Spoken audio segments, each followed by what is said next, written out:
Koza is the Sanskrit word for treasure. The actual name comes that I was specifically looking for a Sanskrit word with a meaning. Everything that we do, we try to do that it has a meaning. Koza, it's such, actually I dreamt of. I had a dream and I was asking the universe, can you help me with a name? Because I don't know what to do. And I dreamt Koza, K-U-Z-A, which actually is also a Sanskrit word. It means holy grail, holy grass. And then I scrolled down and I found Koza, and I thought that was a bit better. Well, it's a London-based company, but an Indian. So I wanted to find something that's very niche and that's very special. The concept comes from a trip to India with one of my business partners a couple of years ago. I was really tired of the fashion industry and how things are being handled. And I had a bit of a eat, pray, love moment where I was questioning, life and everything about it. We went to Rajasthan and I absolutely fell in love with the country and the energy and the colors. The fashion industry at the moment is very confused. So I wanted to find something that, that has something to do with travel, because that's something that is, our lifestyle, and this is something that I'm really interested in.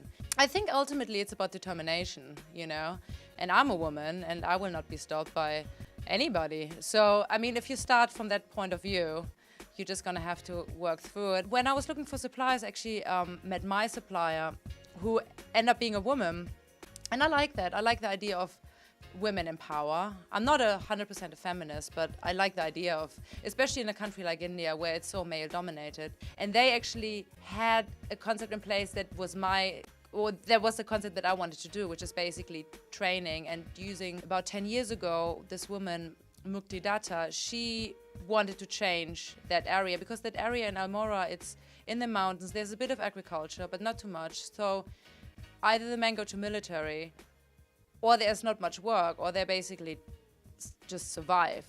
Now what happens now, 10 years down the line, is the women make the money.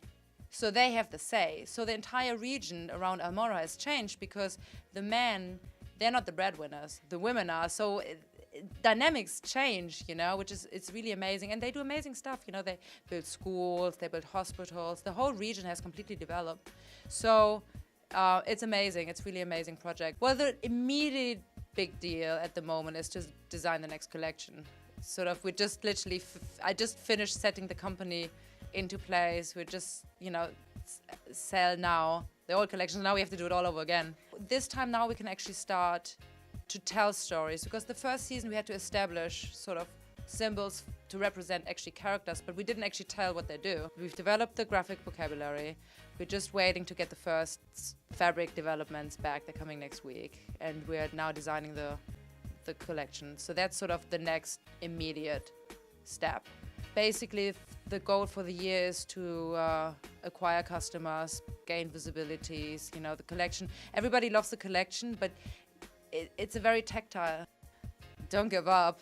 If people tell you you can't do it, just, you have to just keep on going. Have patience, do yoga, meditate a lot in between, but don't give up.